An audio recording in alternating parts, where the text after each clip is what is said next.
कहते हैं जैसे जैसे रात गहराती जाती है वैसे वैसे ही बुरी शक्तियाँ जागृत होती जाती हैं और उनकी शक्तियाँ भी बढ़ती जाती हैं।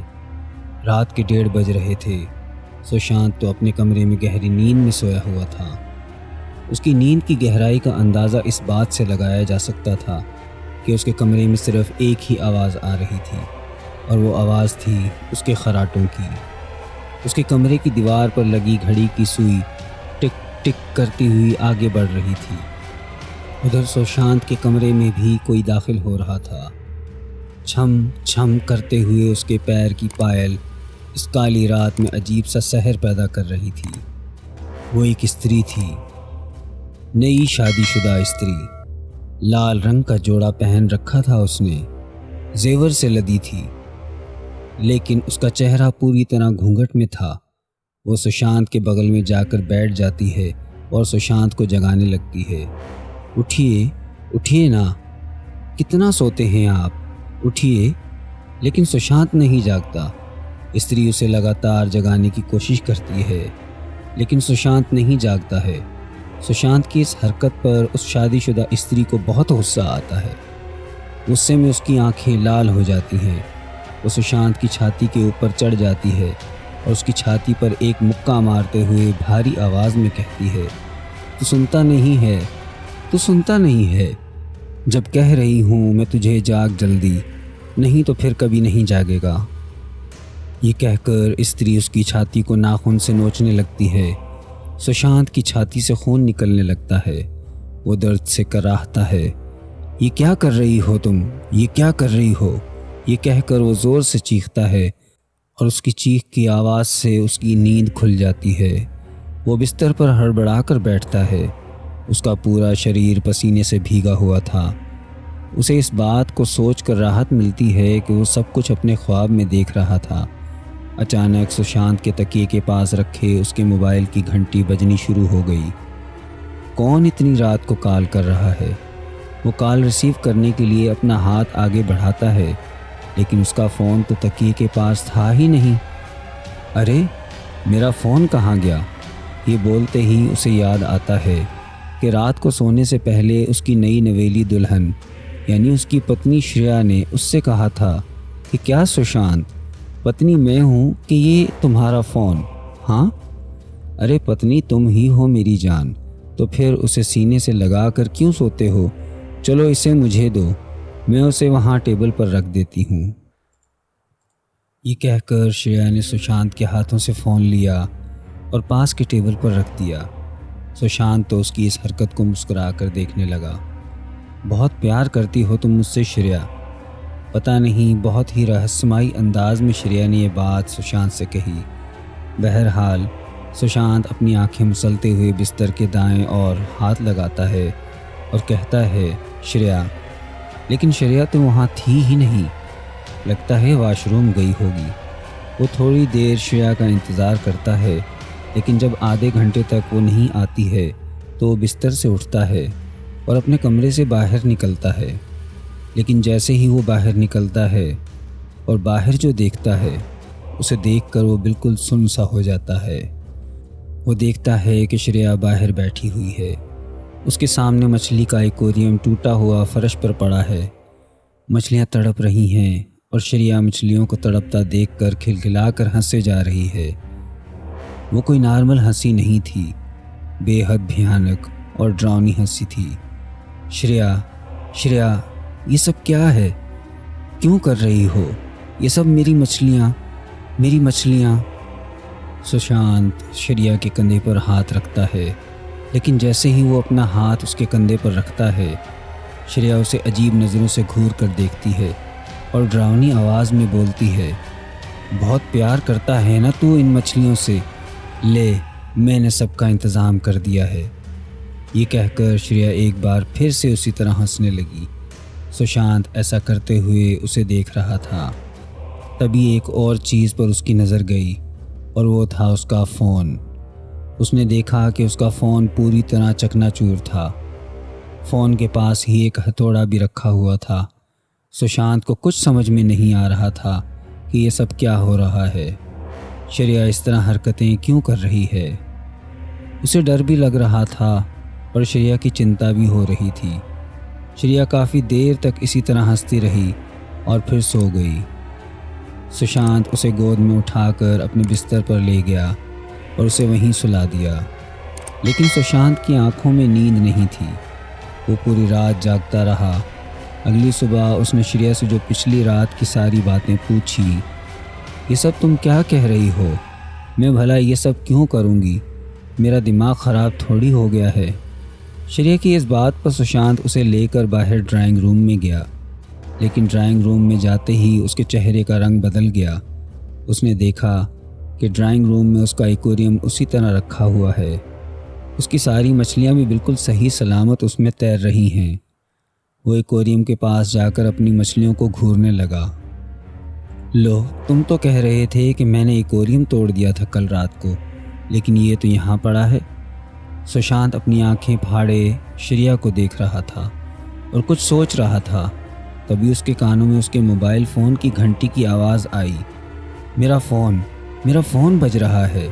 वो भागकर कमरे में जाता है। वहाँ जाकर देखता है कि उसका फ़ोन भी बिल्कुल ठीक है। सुशांत का दिमाग काम करना एकदम बंद कर देता है। उसे समझ नहीं आ रहा था कि ये सब क्या हो रहा है। कल रात को उसने अपनी आँखों से जो देखा था वो क्या था, और जो चीज़ वो अभी देख रहा है वो क्या है। वो सोचता रहा, लेकिन किसी भी सवाल का जवाब उसके पास नहीं था। तभी श्रेया उसके पास आई और चाय का कप उसे देते हुए कहा, सपने देखना थोड़े कम करो और चाय का मज़ा लो। मैंने बहुत प्यार से बनाई है। सुशांत चाय पीते हुए श्रेया की ओर देखता है और फिर 1 महीने पहले श्रेया से उसकी मुलाकात का पूरा सीन उसकी आंखों के आगे घूमने लगता है। उस रात ऑफिस में बहुत सारा काम था, इसलिए उसे ऑफिस से निकलने में 12:30 बज गए थे। वो अपनी बाइक से अपने घर लौट रहा था। काफ़ी खामोश रात थी, वो जैसा कि होती है। सुशांत की बाइक फुल स्पीड में थी। घर जाऊंगा और सीधा सो जाऊंगा। ये प्राइवेट जॉब भी ना खून चूस लेती है। पूरा सैलरी बढ़ाने के नाम पर उनकी माँ मरती है, लेकिन काम पूरा चाहिए। साले ग़ुलाम बना लेते हैं। इस महीने में जॉब छोड़ दूंगा, कोई दूसरी जॉब ढूंढूंगा जिसमें सुकून हो, चाहे पैसा कम हो, लेकिन बंदा लाइफ तो एंजॉय करे। सुशांत खुद से बातें करते हुए बढ़ा जा रहा था। अचानक बारिश शुरू हो गई, लेकिन उसने अपनी बाइक नहीं रोकी क्योंकि वो बहुत थका हुआ था। वो बस घर पहुंचना चाहता था। जल्द से जल्द अपने घर से वो 20 मिनट की दूरी पर था। तभी उसकी नज़र एक कार पर गई। कार के पास एक बहुत ही खूबसूरत लड़की है। हाथ हिलाकर उसकी ओर इशारा कर रही थी। वो बारिश में भीग भी रही थी। शायद उसकी कार ख़राब हो गई थी और इस बारिश में उसकी मदद करने वाला कोई नहीं था। सुशांत का मन तो नहीं था, लेकिन उसने अपनी बाइक रोक दी। सॉरी, क्या आप मेरी हेल्प करेंगे? देखिए ना, मेरी कार ख़राब हो गई है। मेरे मोबाइल की बैटरी भी पूरी तरह से डेड हो गई है, तो मैं किसी को मदद के लिए भी नहीं बुला सकती। अरे डोंट वरी, लेकिन मैं आपकी क्या हेल्प कर सकता हूँ, क्योंकि मुझे कार का कोई आइडिया नहीं है और कार ठीक करने में मैं आपकी कोई हेल्प नहीं कर सकता, लेकिन मैं आपको घर तक तो छोड़ सकता हूँ अपनी बाइक पर, अगर आप कहें तो। वैसे आपका एड्रेस क्या है? सुशांत की बाइक पर श्रेया बैठ गई। सुशांत तो उसे लेकर उसके घर की ओर जाने लगा। रास्ते में ही बातों में उसे पता लगा कि श्रेया कंपनी की CEO है। उसका मन तो किया कि वो उसी समय उससे नौकरी मांग ले, लेकिन अगर वो ऐसा करता तो श्रेया क्या सोचती, ये सोचकर वो चुप रह गया। श्रेया एक सुनसान इलाके में बने बड़े और बहुत पुराने से बंगले के पास उतर गई। Thanks Sushant, thank you so much. अरे इसकी कोई ज़रूरत नहीं है। मेरी जगह कोई और होता तो वो भी आपकी हेल्प ज़रूर करता। सुशांत ये बोल ही रहा था कि तभी श्रेया ने उससे कहा, इफ़ यू डोंट माइंड, तुम मुझे अपना मोबाइल नंबर दोगे? Mobile number? हाँ, 8800। सॉरी सुशांत, वो क्या है ना, मेरा फ़ोन डेड है तो मैं सेव कैसे करूं? तुम एक काम करो, ये मेरा कार्ड रख लो। सुशांत ने श्रेया का कार्ड रख लिया। पूरे 24 घंटे तक वो इस कार्ड को घूर घूर कर देखता रहा और आखिरकार उसने कॉल कर ही दी। मैं तुम्हारी ही कॉल का वेट कर रही थी सुशांत। मेरे कॉल का आपको कैसे पता कि मैं आपको कॉल करूँगा? बस ऐसे ही इंडिकेशन हुआ। श्रेया और सुशांत उसी शाम एक कॉफ़ी हाउस में मिले। हालांकि श्रेया पूरे 1 घंटे लेट आई थी कॉफ़ी हाउस में, लेकिन सुशांत ने उसका वेट किया क्योंकि आज वो तय करके आया था। अरे क्यों मानेगी वो बुरा? मैं कह दूँगा मैं उस नौकरी से खुश नहीं हूँ, प्लीज़ मुझे अपनी कंपनी में नौकरी दे दे। सुशांत एक नौकरी की तलाश में था, लेकिन उससे क्या पता था कि वो कंपनी का मालिक बनने वाला है। उसी शाम श्रेया ने सुशांत से अपने प्यार का इजहार कर दिया। प्यार? ये आप क्या कह रही हैं मैम? मुझसे प्यार? और ये आप कहाँ और मैं कहाँ? ज़मीन आसमान का अंतर है हम दोनों में, दोनों के स्टैंडर्ड्स में, दोनों के कपड़े लत्तों में, दोनों की सोच में। प्यार सिर्फ प्यार होता है सुशांत। वो स्टैंडर्ड नहीं देखता, वो पहनावा नहीं देखता। और जहाँ तक बात रही सोच की, तो तुम सोच लो, मैंने तो सोच लिया है। सुशांत यहाँ क्या सोच कर आया था और क्या हो गया? वो खुश था, बहुत खुश। मिडिल क्लास इंसान की एकदम से इतनी बड़ी लॉटरी लग जाए तो वो खुश होगा। श्रेया ने सुशांत से शादी कर ली। सुशांत की लाइफ अब बिल्कुल बदल गई थी। कहाँ उसे 14 से 15 घंटे कुत्तों की तरह काम करना पड़ता था और कहाँ अब उसकी ज़िंदगी लग्जरी से भरी हुई थी। शादी के 1 हफ्ता बाद ही सुशांत के साथ ये घटना घटी थी, लेकिन उस रात के बाद सुशांत के साथ ऐसी घटनाएं हर दिन होने लगी। सुशांत को श्रेया के हाव भाव भी अब ठीक नहीं लगते थे। श्रेया का ना तो कोई दोस्त था और ना ही रिश्तेदार। श्रेया किसी कंपनी की CEO तो थी, लेकिन वो सारा दिन घर में रहती थी, कभी ऑफिस नहीं जाती थी। यही नहीं, श्रेया के घर के आसपास दूर दूर तक कोई नहीं रहता था। एक बार उसने श्रेया से इस बारे में पूछा तो श्रेया ने उसे घूर कर देखा कि वो भीतर ही भीतर उससे डर गया। पिछले कुछ दिनों से उसे ये भी लगने लगा था कि श्रेया उसे मारना चाहती है। एक रात उसकी छाती पर बैठकर उसका गला दबा रही थी। जब सुशांत ने उससे उस बारे में पूछा तो उसने कहा कि पता नहीं मुझे क्या हो गया है। सुशांत, मुझे लगा कि कोई ताकत है जो मेरे ऊपर हावी है, बस वो जो मुझसे करवा रही है मैं कर रही हूँ। सुशांत तो अब डरा डरा रहने लगा था। शादी के बाद अब उसे घर के बाहर जाने की भी इजाज़त नहीं थी। एक दिन वो ज़बरदस्ती बाहर जाने की ज़िद करने लगा तो श्रेया ने अपने हाथ की नसें काट लीं। श्रेया की इस हरकत ने सुशांत के रोंगटे खड़े कर दिए। सुशांत हर दिन मर रहा था। वो भागना चाहता था उन सब से पीछा छुड़ाकर, लेकिन वो भाग नहीं पा रहा था। एक रात की बात है, सुशांत बिस्तर पर लेटा हुआ मोबाइल कॉल कर रहा था। श्रेया बाहर लॉन में टहल रही थी। तभी सुशांत की नज़र एक आर्टिकल पर गई, जिसे पढ़कर वो पूरी तरह चौंक गया। वो आर्टिकल प्रीतनी पर थी।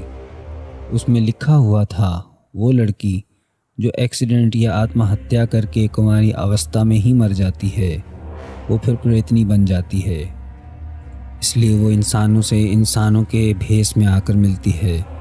अमावस्या की रात जब तेज़ बारिश हो रही हो, तब रात के 12 बजे से 3 बजे तक ही ये आत्माएं अपने शिकार पर निकलती हैं, उनसे शादी करती हैं, स्त्री रूप में उनके साथ मिलती हैं, उन्हें कैद करके कुछ दिन रखती हैं, फिर उन्हें मार डालती हैं। ऐसी प्रेतनियाँ सिर्फ कंवारे लड़कों को ही अपना शिकार बनाती हैं। सुशांत इस आर्टिकल को पढ़कर बेहद डर गया। उसे पता नहीं ऐसा क्यों लगने लगा कि श्रेया एक मामूली लड़की नहीं है, वो प्रेतनी है, क्योंकि आर्टिकल में लिखी सारी बातें उससे मिल रही थी। सुशांत बेहद घबरा गया। वो वहाँ से किसी भी कीमत पर भागना चाहता था, चाहे उसके लिए उसे कोई भी कीमत चुकानी पड़े। सुशांत रसोई घर में गया, वहाँ से अपने हाथों में चाकू लिया और बाहर की ओर निकला। बाहर श्रेया खड़ी थी। सुशांत, ये क्या है? ये चाकू तुम्हारे हाथों में क्या कर रहा है? सुशांत ने श्रेया की बातों का कोई जवाब नहीं दिया।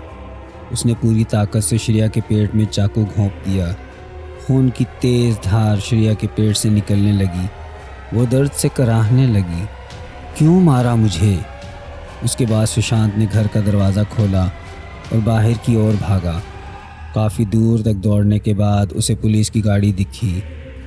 उसने पुलिस वालों को सारी कहानी सुनाई और अपनी जान बचाने की गुजारिश करने लगा। लेकिन सुशांत ने यह महसूस किया पुलिस वाले उसकी बातों पर कोई ध्यान नहीं दे रहे। उसे उन पर बहुत गुस्सा आ रहा था। उसे समझ नहीं आ रहा था कि वो क्या करे। तभी उसने देखा कि पुलिस की गाड़ी श्रेया के बंगले की तरफ जा रही है। सुशांत पुलिस इंस्पेक्टर के साथ घर के अंदर दाखिल हुआ, लेकिन अंदर दाखिल होते ही सुशांत ने जो देखा उसे देखकर वो सुन रह गया। उसने देखा कि अंदर उसका शरीर लहूलुहान पड़ा है। पुलिस वाले उसकी लाश को उठाकर गाड़ी में डाल रहे हैं।